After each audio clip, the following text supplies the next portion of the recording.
I ipak osjećam potrebu da vas pitam, da li ste ikada, gospodine Rugan, na ovom svetu, vi ste makar proputovali i putujete diljem planete, što bi se rekao, širom planete naše zemlje, da li ste ikada upoznali neki bračni par, ljubavni par, vanbračni par, koji je doživeo i doživljava i preživeo idealnu ljubav? Da li takvi postoje na ovoj planeti? Makar jedan par. Ako izbacimo reč idealnu, ja ne znam što se podrazumijeva pod idealnim. Da cveta ljubav iz sata u sat, iz minuta u minut, iz sekunde u sekundu, godinama. Vi pričate o excitement, kako se kaže excitement, o uzbuđenju o ljubavi ili vrlo stabilnom, kontrolisanom procesu koji zadovoljava dva bića u svakom pogledu. Tu nema još uzbuđenje. Kupili ste, izvinite, sad ću odgovoriti na vaš pitanje ovako. Kupili ste skup auto. BMW, 150.000 sedmicu. Kakvo emocionalno stanje imate? Dan, 2, 3, 5, 10. Šta će biti posle 2 mjeseca? Normalnost. Ali BMW toga se nije promijenio, to je isti BMW. Znači, ko se mijenja? Vi? E sada. I onda sedneš u svoj BMW, gdje da ga parkiram sad? BMW opet ima istu vrednost. Ali obrate pažnju, to ste vi dorasli do BMW-a. Sada, da li to znači da treba BMW da menjate samo zbog toga što nemate uzbuđenja, auto vama više ne odgovara? Ne. Opet kažete, ko bi sada imao? Super auto imam, šta ti? Obrate pažnju, ja nemam više uzbuđenja, ali ja sam komplementaran sa svojim automobilom. Znači, emocionalno uzbuđenje je palo na nivou razumevanja. Kad mi pričamo o toj ljubavi, univerzalnoj ili ja bih rekao perfektnoj ljubavi, da li vi pričate o uzbuđenju, znači to je tek kad sam ušao, ili za neko vrijeme kad komplementarno? Koji auto voziš BMW, koji drugi? Nikakav neću. Zašto? Zato što odlično poznajem svoj BMW. Fantastično se osjećam, on meni daje sve šta ja očekujem od njega. Da li o toj vrsti ljubavi pričate? Ili sa uzbuđenjima? Koji? A uzbuđenje... A uzbuđenje to je početak. Upravo je uzbuđenje ta varka, taj lažnjak koji ti kaže da je to ljubav, a nije ljubav. Možda ne pripadaš BMW-u. Možda prejaki su troškovi, a sve to dolazi kasnije. Znači to uzbuđenje forsira ljude da se spajaju. I tek posle oni vide da tvoje financijsko stanje ne odgovara BMW-u. Ti ne možeš da podneseš što BMW počne tebe da jede i lično. Prijatelji se menjaju, jer ja vidi ga ovog snoba, sad odjednom BMW i tako dalje. Ma to je samo mašina. Pa zar toga ima i na zapadu? Konkretno u Holandiji odakle nam dolazite. Da su ljudi ljubomorni zbog automobila. Ja bih rekao ovako, nisu ljubomorni zbog automobila, ali ljubomorni zbog tvog načina življenja, tvoje kuće, plus automobil, plus porodično stanje, plus deca koji ide u školu, plus.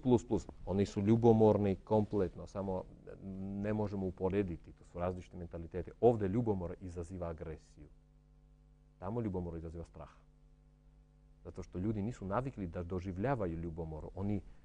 To isto kao tebe neko tuče, znaš. I oni se ovako, zbog tog emocija, oni se ovako povuku i sednu. Oni ne znaju što se događa. Konkretno u Holandiji. Različiti mentaliteti, različiti prilazi. Ali da, i to je u ljudskoj prirodi. Apsolutno. Ja se izvijem, samo da vratim, zato što nisam odgovorio na vaše pitanje. Vezan za tu porodicu perfektno. Upravo. Recite mi, molim vas, znači, samo recite, perfektna ljubav u smislu da sve je komplementarno i sve je na mjestu. Ako to podrazumijeva perfektnu ljubav, ja imam tu porodicu. Na kojoj sam radio 20 godina. Prošlo sve i svašta. Sve i svašta u pravom smislu. Zato što moraš da dorasteš do BMW. Ali pojenta u tome, sa one strane ti nemaš BMW koji je gotov. Faktički godinama stvara jedan drugog, prolazi, tu su i ratovi, ono što ste pričali, na kraju se napravi ono što treba. Komplementarno. Dve celine postaju jedno u zajedničkim interesima. To više nije ljubav. To je razumevanje, to je sažaljenje, to je strpljenje, to je pomoć, to je u neku ruku i ponekad kad treba nervoza. Sve to u kombinaciji ti imaš, sad imam perfektnu sliku koja se zove ljubav. Znači ljubav to nije jedna karakteristika, to nije jedna emocija, to je kombinacija u pravim nivoima svih mogućih. Na kraju krajeva od zaštite do ljubomore. Zato što čim nema ljubomore, niti kod jednog, niti kod drugog, nema elementa obaveze. Ti ne očekuješ istu stvar sa one strane. Zato što nema ljubomore. To je isto tako. Nemam ja straha. Da li možeš da skočiš da prozor? Normalno, zašto? Nemam straha. Srušit će se. A ja ne znam što je to, ja nemam straha. I ja idem i skočim. A znači strah štiti moj sistem od destrukcije. Otprilike tako. Takve porodice sam vidio. Da, ne mnogo, iskreno. Ne mnogo, ali sam vidio. Gospodine Ruben, kako vi to, evo malo ja izgubio glas, ali nisam izgubio dobar glas, jeli? Mnogo sam pevao zbog toga. Kako vi to lečite ljudi? Ili, još bolje, to ćemo vidjeti, eto je iznenađenje, ali iznenađenje nije iznenađenje, već sam rekao šta ćemo vidjeti u ovoj emisiji. Zbog čega nastaje bolest? I kada nastaje bolest? Zbog čega nastaje bolest i kada nastaje bolest? Široko je jedno pitanje, jako široko i nije konkretizovano uopšte. Evo, krenite odakle hoćete. Ovo neka bude teza. Za naš dijalog. Da, to pitanje je bilo postavljeno. Jeste široko pitanje. Ja ću probati konkretizovati, u stvari razgraničiti, klasificirati. Od čega nastaju bolesti? Prvo, od čega nastaje bolest? Rekli smo od ljubavi. Ne, to nije na prvom mjestu. Idemo od početka, od rođenja. Prvo nastaju upravo zbog genetskih predispozicija. Znači tu je tačno, zvanična medicina je tu u pravu. Dostignuće nauče. Ne, pazite, zvanična medicina je upravo u jako mnogo. Zvanična medicina inače je upravo, ako mi pričamo o nauci. Druga stvar je doktor, konkretna ličnost, kao ličnost kako tretira pacijenta. To nema veze sa medicinom. Medicina postojala pre 2000 godina u ovakvoj formi, ona i sada postoji. Hvala Bogu da postoji. Zamislite da ne postoji. Ne diramo medicinu. Prvo što ja jako poštujem tu nauku i to je ogromna nauka. Metodologije, što nema veze sa medicinom, to su već komercijalne primjene toga. To je druga stvar. Da li odgovara ili ne odgovara.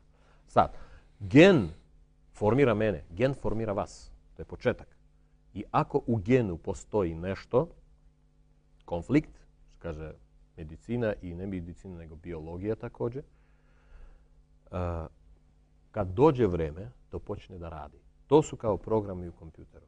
Oni čekaju pravo vreme kad sve šta treba dođe na jedan nivo i aktiviraju se. Znači, bolest, prva kategorija, ona se sakriva tamo. Da li će proraditi malo pre ili malo kasnije, to već zavisi od samog čoveka, njegov način življenja, živčano stanje itd.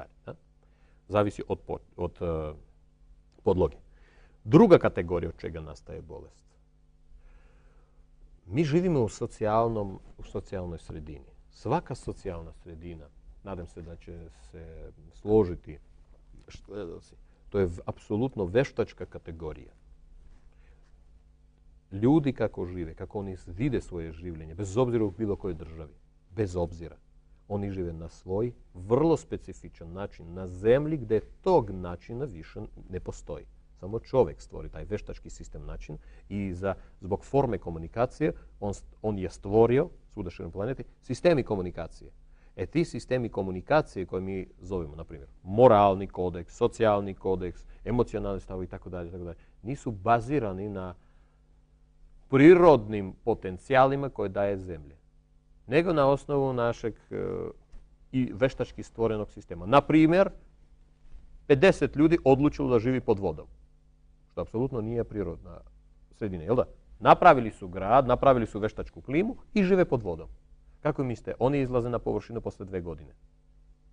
Da li će biti razlika između njega, bilo kakva, u komunikaciji, i mene, čovjeka koji je živio na zemlji?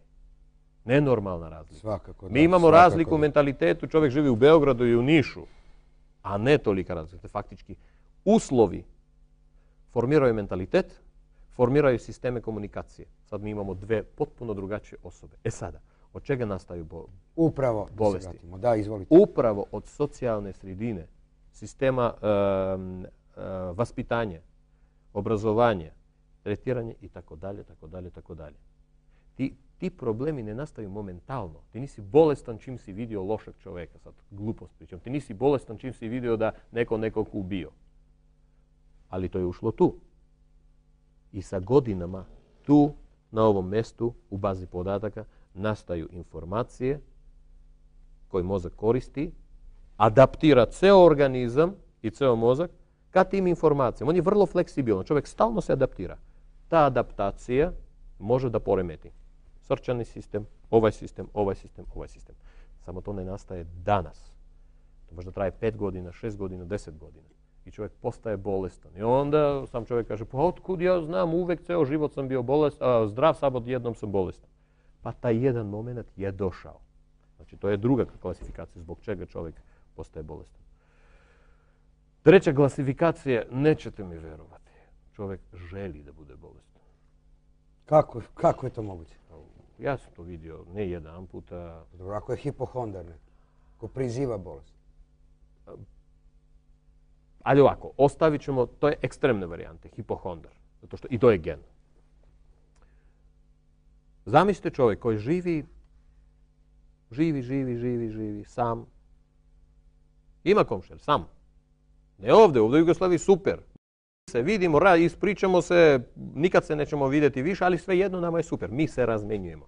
Sada zamisli se zapad, koji daleko nije ovakav. Daleko nije toliko socijalan. Daleko nije ko ja, sad mašem rukama, tu sedim.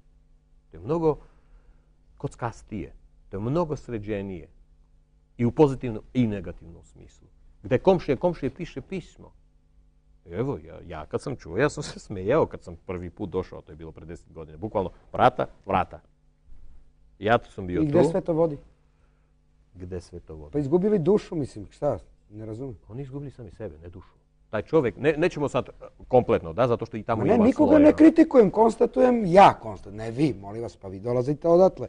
Ali na osnovu podataka koje dobijam, eto konkretno od vas. Opet vaše prihvatanje pojma duše se bazira na ovim prostorima. Ovdje pojam duše, to je nešto veliko, to posjeduje, ljudski, znaš. Pa na kraju vi ste istih krajeva iz Jermenije. Mi smo toliko preslikani. Jer vi znate, evo, pade mi na pamet sad, Sveti Jovan Zlatousti. Dobar deo, veliki deo liturgije Svetog Jovana Zlatoustog je, znači, koristi se u svim pravoslavnim crkvama na svetu. On je upravo iz Jermenije. Sveti Jovan Zlatousti. Evo sad mi nešto to pade na pamet. Ne znam zašto. Eto, dobro.